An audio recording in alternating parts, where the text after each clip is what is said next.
ખુલીને બોલવા માટે ટેવાયેલા માંજલપુરના ધારાસભ્ય યોગેશ પટેલે ભાજપના કાર્યક્રમમાં હસતા હસતા એક એવી વાત કરી કે બધા જોતા જ રહી ગયા.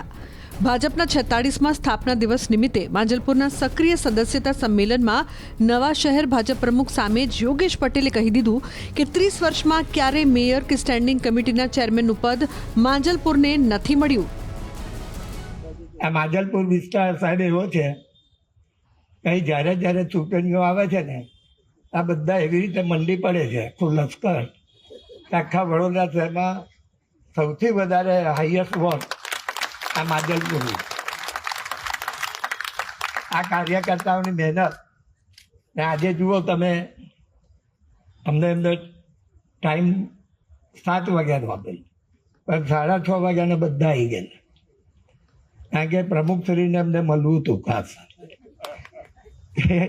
નવા પ્રમુખ આવ્યા તો આપણે બધા એમને મળીએ, એટલે આ પ્રોગ્રામ પત્યા પછી આ બધાને મળજો એવી એવું આશા રાખું. ખાસ કરીને આ માંજલપુર વિસ્તાર એવો હતો સાહેબ કે જ્યારે હું રાવપુરા લડતો હતો 5 વાર જીત્યો, ત્યાં 6ઠી વાર મને સાહેબે કીધું કે તમે માંજલપુર લડો. ત્યાં મને બી ખબર ના પડી કેમ લડવાનું. ત્યારે 12 સીટમાંથી 11 સીટ કોંગ્રેસની હતી અને 1 જ સીટ ભાજપની હતી. એ સાહેબે મને બહુ વિચારીને કીધું કે બહુ વિચારીને કહો, હા તમારે રાવપુરા લડવાની છે પણ માંજલપુર જાવ તો સારું. મેં કહ્યું સાહેબ તમારી કોઈ વાર એ કરી છે, તમે જે કહેશો એ લડી. તો તમે એ વખતે 12માંથી પહેલી ઇલેક્શન આવી કોર્પોરેશનની તો અમે 11 જીતી લાવ્યા અને એક જ કોર્પોરેટર કોંગ્રેસનો રહ્યો. એ બીજી ઇલેક્શનમાં તો બધા 12 ઘેર ગયા, એટલે બીજો એક હતો એ બી ગયો. તો અહીંની જે કામગીરી છે, પહેલાં મારા ફંડમાંથી જે કામ થાય તે પહેલાં અમે કાર્યકર્તાને કહીએ કે તમારા ઘરનું પાસેનું કોઈ બી કામ હોય તો કહો, એટલે એ લોકો જે કામ બતાવે પહેલું થાય છે, એટલે કાર્યકર્તાઓ ખુશ હોય. ને બીજું અમારા વિસ્તારમાં લગભગ ઘણું કામ પતી ગયું છે પણ ઘણું કરવાનું બાકી બી છે. ને આ વખતે તો અમારા ભૂપેન્દ્રભાઈએ 2.5 કરોડ કરી દીધું, એટલે બધાને મજા ને. એટલે હજુ ફરીથી કંઈ કામ કરાવવા હોય તો કહેજો ને બધા કામ લખવાના શરૂ કરો, કારણ કે હવે આ એપ્રિલ મહિનો આવી ગયો એટલે ગ્રાન્ટ બી આવી જશે અને આપણા કામો બી થઈ જશે. તો સાહેબ અમને એક અન્યાય એ થાય છે કે આજ લગીને અમને કોઈ મેયર આ નિલેશ આપેલો તો 6 મહિના બાદ, એટલે પૂર્વ વિસ્તારમાંથી મેયર બહુ આવ્યા, ઉત્તરમાંથી બહુ આવ્યા, દક્ષિણમાંથી બહુ આવ્યા. એટલે પછી તોય અમારો વિકાસ વધારે થાય છે બધા કરતા. પણ જો અમારો કોઈ એક માણસ અંદર હોય ને તો આનાથી બી વધારે થાય ને. એ તમે તો માંજલપુરના જ છો પણ તમે આપ્યા ખરા, પણ અમારે એક મહામંત્રી બી આપો, કારણ કે કાયમ આપતા આવ્યા છે.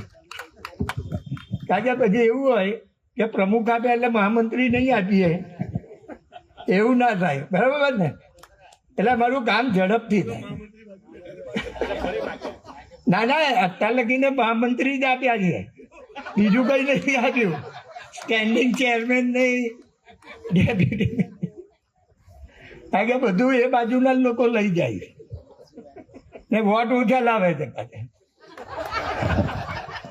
અમારે તો કશું નથી તો વોટ વધારે. એટલે આટલું ધ્યાન રાખજો. એવું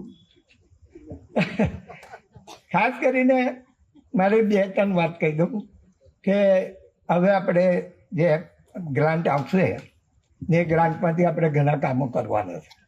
ખાસ કરીને બધા જ નગરોમાં મેં ફૂટપાથ છે, પાણીની લાઈન છે, બધું ઘણું કરી નાખ્યું છે. ખાસ અમે નગરોમાં કામ કર્યા, એવી રીતે સોસાયટીઓમાં ઘણા કામો કર્યા.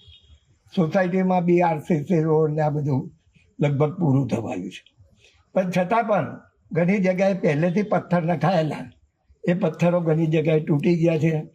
એ બી હવે આપણે ફરીથી બધે મળતા રહીશું. એ રીતે આપણે વાત કરતા કામ કરતા રહીશું. અને હવે જે ઇલેક્શન આવે છે, હવે ઇલેક્શનમાં આપણે બહુ ધ્યાન આપવાનું છે. કારણ કે અત્યારે એક વડોદરામાં એક ગ્રુપ બહુ સક્રિય થઈ ગયું છે અને એ લોકો થનગની રહ્યા છે કોર્પોરેશન લડવા. મને એક બે જણા જોડે વાત થયેલી, એ તો એવા ડંફાસ મારતા હતા કે તમારી સરકાર જશે આવે કે કોર્પોરેશન નહીં. મેં કહું ભાઈ આવા સેક્ચરીઓ તો અમે બહુ જોયા છે ને હવે બહુ દાડા દૂર નથી, પાસે આવજે. એટલે જ્યારે ઘણી વાર હું વિધાનસભા લડું છું ને ત્યારે ઘણા પેપરવાળાને આ બધા કહે કે આ વખત તમે હારવાના છે. હું રિઝલ્ટ આવે એ દાડે આવજે ને ભાઈ. એટલે એ બધાને મેં કીધું છે કે રિઝલ્ટ આવે ને એ દાડે આવજો, એટલે જોજો હું થાય. ડિપોઝિટ બી આચવજો, એ કંઈ બી જતી રહે. ને આખા ગુજરાતમાં કોંગ્રેસની ડિપોઝિટ કેવી હોય વિધાનસભામાં, તો માજલપુરમાં જ ગઈ. એટલે મારી માગણી એ જ હતી કે આજ સુધીને અનેક શાસકો બદલાયા, અનેક મેયરો બદલાયા, અનેક સ્ટેન્ડિંગ ચેરમેન બદલાયા. જો અમને મળ્યા હોત તો આજે વડોદરા શહેરનું સારું માજલપુર બન્યું છે એવું બધા કહે છે. એના કરતાં 4 લગાવ્યા હોત. ના, અત્યારે આ વિષય નથી, કારણ કે મેયર સ્ટેન્ડિંગ ચેરમેન તો જ્યારે નવું કોર્પોરેશન આવશે ત્યાર પછીની આ વાત છે.